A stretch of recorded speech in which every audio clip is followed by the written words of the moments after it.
Entrevista inédita hoje no Bom Dia Mundo. O escritor de Brasília, Cláudio Ferreira, veio a Belo Horizonte e conversou conosco sobre o seu livro Beijo Amordaçado. Iniciando a transmissão de hoje, Bom Dia Mundo.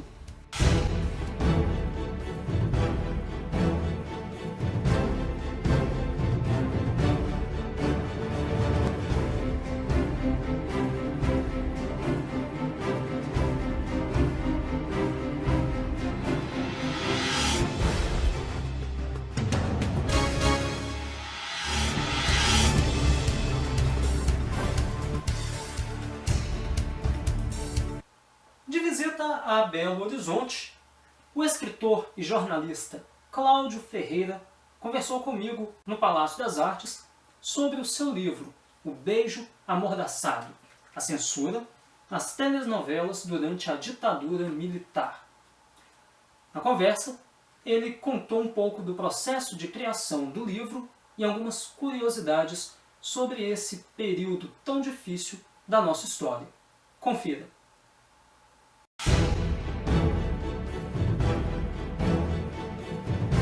Cláudio, como surgiu a ideia de escrever um livro sobre a censura na televisão no período da ditadura militar? Olha, eu tenho um amigo que, por acaso, é editor aqui do estado de Minas, Carlos Marcelo, e ele estava fazendo um livro sobre forró. E ele tinha ido no Arquivo Nacional, que fica lá em Brasília, né? O Arquivo Nacional ele reúne documentos de vários órgãos públicos da esfera federal. Uma parte fica no Rio, uma parte fica em Brasília. E aí ele tinha ido lá no Arquivo Nacional ver essa parte de censura à música, porque ele estava fazendo um livro sobre forró e ele foi pesquisar que músicas que tinham sido censuradas no período da ditadura. E ele me deu a dica, falou assim, olha, tem um material sobre televisão lá, eu não sei o que tem, não sei qual é o tamanho desse material, mas eu acho que você deveria ir lá ver. Aí eu estava concluindo um outro trabalho, um outro projeto, e depois de uns 6 meses eu fui lá. E foi muito interessante, porque o material é todo em papel ainda, não tem nada digitalizado, mas o índice era digitalizado. Aí o pessoal me mostrou, os pesquisadores, né? E aí a minha ideia inicial era fazer um trabalho, que eu não sabia se ia ser um livro ainda ou não, sobre a censura na televisão em geral. Só que quando eu cheguei lá, só na parte de novelas, eram 157 caixas de documentos. Aí eu falei, nossa, eu vou ter que focar no tema novela, porque se eu for abrir para todos os programas de televisão, esse trabalho não vai acabar nunca, né? Então eu acabo sendo isso. Aí eu passei 6 meses indo de 2 a 3 vezes por semana lá no Arquivo Nacional, sentava lá com luva, com máscara, pegando aquela papelada velha, e aí eu examinei todas essas 157 caixas de documentos, que elas guardam basicamente os pareceres dos censores, né, da censura que tinha na época da ditadura. Então eu vi todos os pareceres de todos os capítulos, de todas as novelas, entre os anos de 1964 e de 1988. Nossa, fantástico. E aí, como que você fez esse recorte para colocar no livro, né? Porque 157 caixas... Pois na verdade eu não fiz o recorte, esse foi o problema, né? Porque o que os pesquisadores de lá disseram? Que as pesquisas anteriores, as pessoas iam com recortes. Então elas iam para pesquisar uma novela específica, ou um autor específico, ou um período específico. E a minha intenção foi justamente o contrário, eu queria ver tudo, então eu vi tudo. Né? O pessoal brinca, ela diz que nem eles, que são funcionários, viram tudo que eu vi, porque eu realmente fiquei vendo papel por papel, não é? Fiz assim, eu enchi 2 cadernos de 10 matérias com anotações de tudo que eu vi. E aí depois eu fui ler esse material inteiro para ver como é que eu organizava o livro, né? Porque o que eu queria era realmente mostrar um panorama de como que tinha sido a censura nesse período. Então aí eu dividi o livro em 2 partes. Primeiro eu fiz uma coisa mais cronológica, né?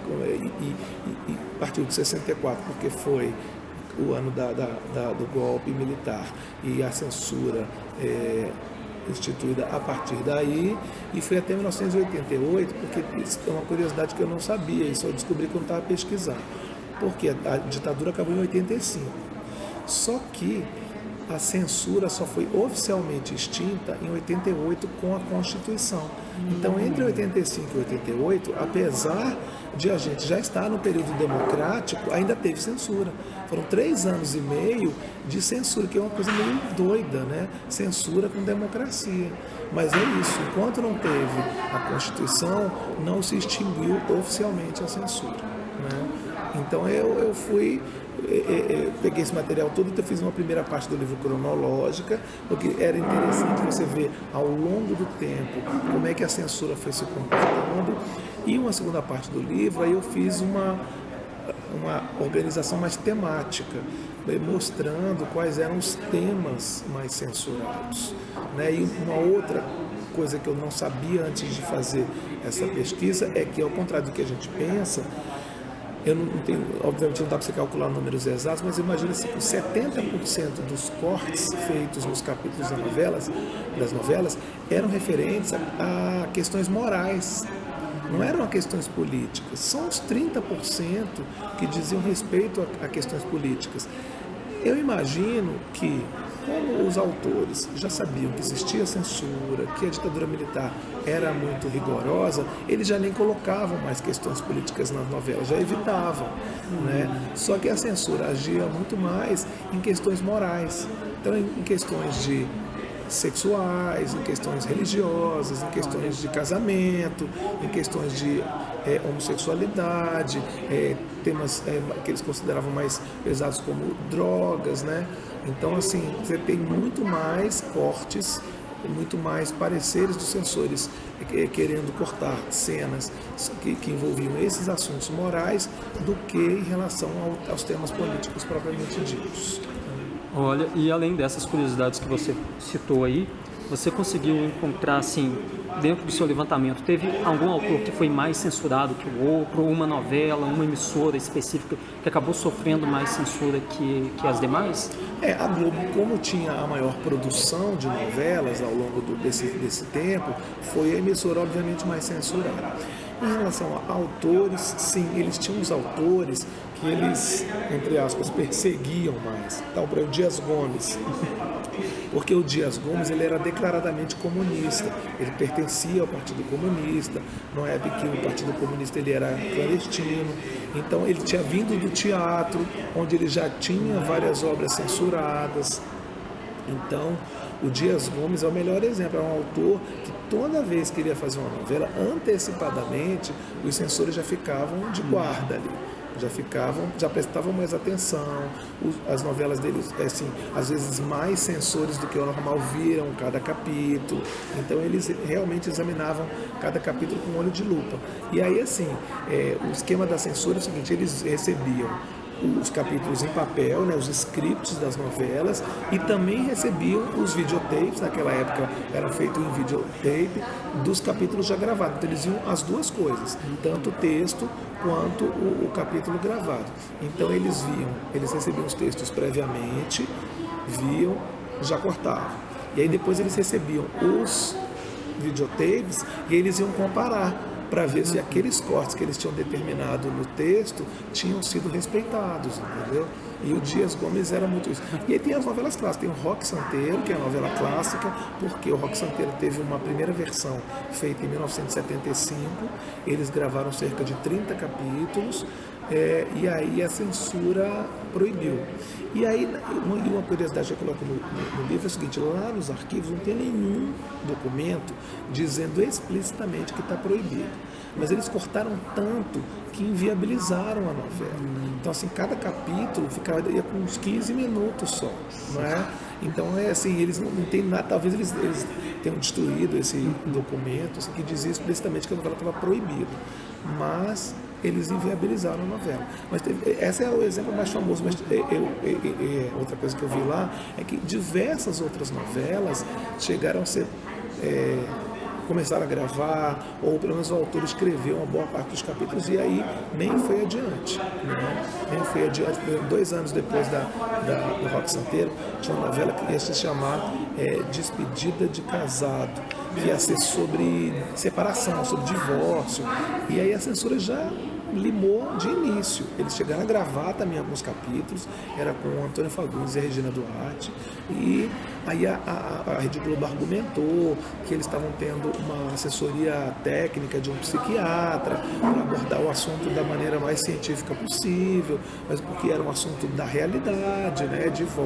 O divórcio estava sendo oficializado no Brasil naquele ano, né? 1977, que antes não tinha divórcio, só tinha desquite, e mesmo assim eles não conseguiram convencer e a novela não foi para frente. Aí, como ela, tiveram vários exemplos de novelas que começaram a ser produzidas, os autores começaram a escrever, eles às vezes começaram a gravar, mas a censura já limou desde o início. Assim.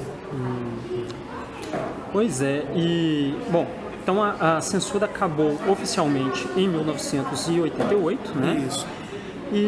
Mas esse ano a gente acabou passando por alguns períodos aí que, embora oficialmente não tenha sido de censura, mas chegou aí bem perto, né? Em relação às artes. Como que você, após ter escrito esse livro e tudo, como que você avalia o atual cenário, tanto político quanto cultural brasileiro hoje, 2017, esse ano que foi tão turbulento para o campo das artes? Pois é, eu acho lamentável, né? Depois que você se debruça sobre um material como esse, que mostra como que a censura agia, né? Porque é óbvio, a censura governamental ela é muito pior. Né? Ela é muito pior porque ela não dá o direito nem de você se expressar. Né, praticamente. Né? É lei e pronto. Exatamente. Ela aborta muitos projetos desde o início, ela não deixa ir à frente vários projetos. Porque assim como eu pesquisei na televisão, também houve censura no cinema, no teatro, na música, né? Lá, o arquivo lá, por exemplo, tem mais de 20 mil músicas que foram censuradas durante o período da ditadura. A censura governamental, então, eu acho que ela é a mais prejudicial de todas. Mas o que está acontecendo em 2017, eu acho que é mais assustador, porque é uma censura que parte da própria população, de próprios setores da sociedade.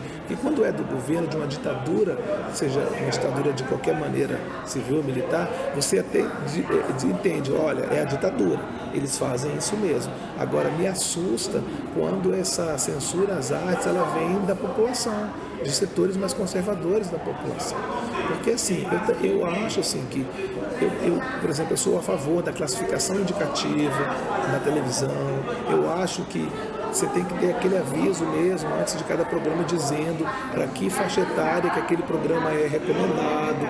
Eu acho que tem muito criança e adolescente que fica em casa e vê televisão sozinho. Então essa televisão tem que ter um cuidado porque ela entra na casa das pessoas. Né? E mesmo outras artes, né? Não tem problema. Agora, o que estão fazendo hoje é tentar realmente colocar o conservadorismo, impedir até que ele se manifeste artisticamente. Então teve aquele caso lá na exposição lá no Santander, lá em Porto Alegre, teve um outro caso lá da exposição, acho que foi em São Paulo, que tinha um cara nu lá, né? E eu falo assim, gente, eu até acho que, por exemplo, no caso de uma exposição de artes plásticas, se houver algum tema, alguma imagem que possa provocar alguma controvérsia, que deve ter mesmo um aviso, dizendo, olha, essa exposição não é recomendada para crianças ou para adolescentes ou para pessoas abaixo de não sei quantos anos. Isso eu acho perfeitamente possível. Agora, você impedir, você querer dizer que aquilo não pode se realizar, aí eu acho demais, entendeu? Eu acho que ainda mais num local fechado, né? Porque eu falo, uma exposição, uma peça de teatro, um filme, você vai lá, você paga, você entra num lugar privado, então você só vai se você quiser.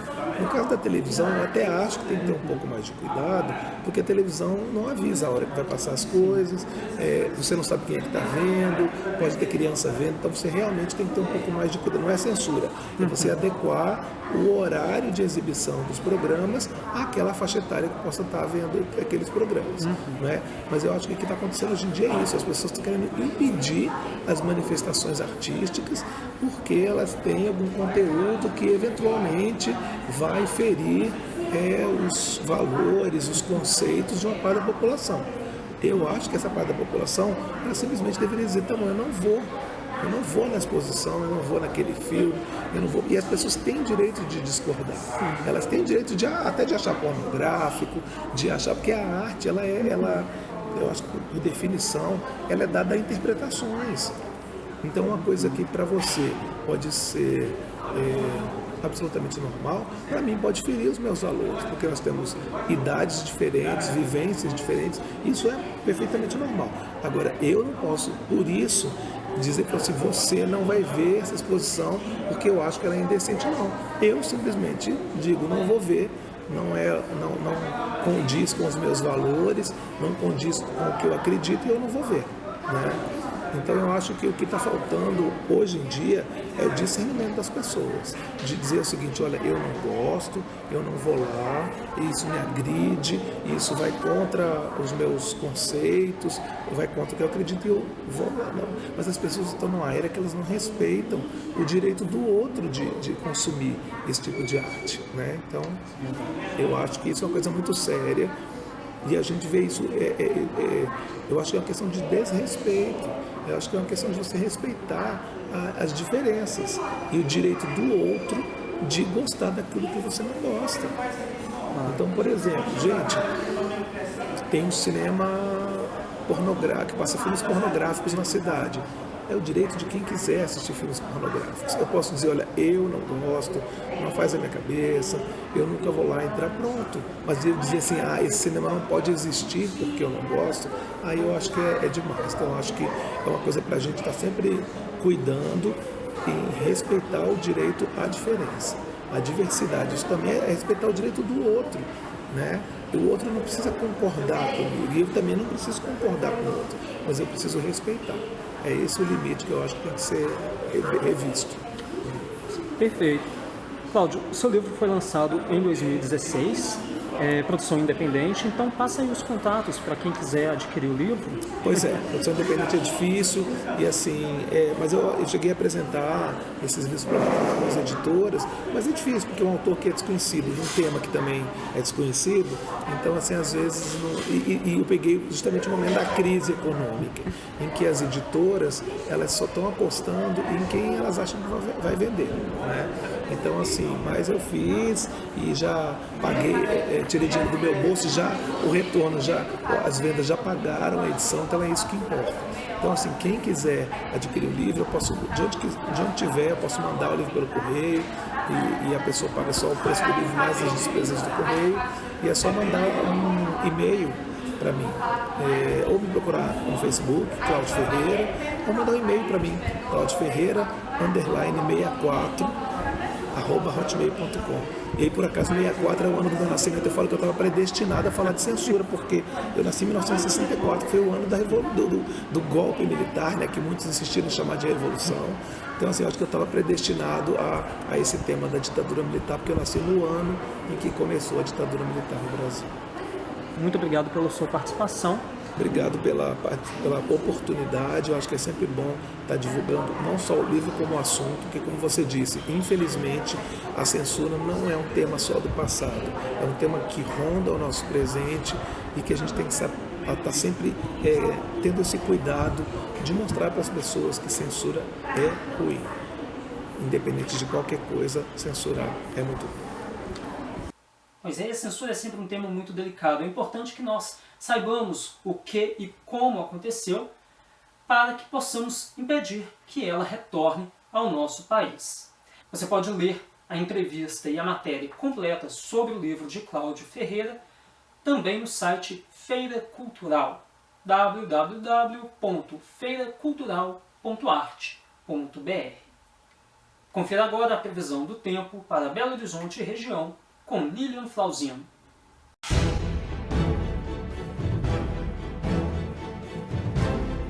O sábado será quente, com temperatura variando entre 19 e 31 graus.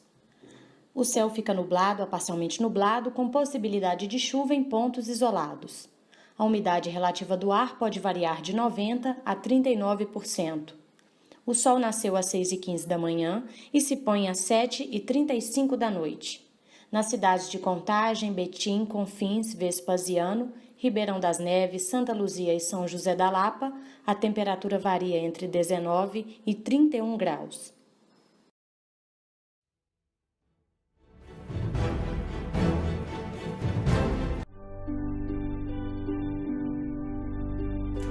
Hoje, sábado, 23 de dezembro de 2017, é dia de São João Câncio. João Câncio era polonês. Nasceu em 23 de junho de 1390, no povoado de Kent.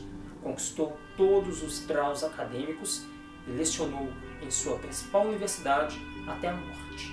Também foi sacerdote zeloso e fiel aos ensinamentos de Cristo. Na hora de sua morte, João Câncio exortou: vigiai atentamente a doutrina e combatei toda opinião contrária à verdade. Mas revesti-vos neste combate das armas da paciência, da doçura e da caridade, recordando que a violência, além do dano que faz às nossas almas, prejudica as melhores causas. Sua oração é a seguinte: Senhor, pelos méritos de São João Câncio, eu vos peço o mais precioso dos dons, da caridade. Fazei-me amável, tolerante, solícito, gentil, e que todas as minhas atividades sejam baseadas no amor que Cristo nos ensinou. Amém. Por enquanto é só. Bom dia, mundo.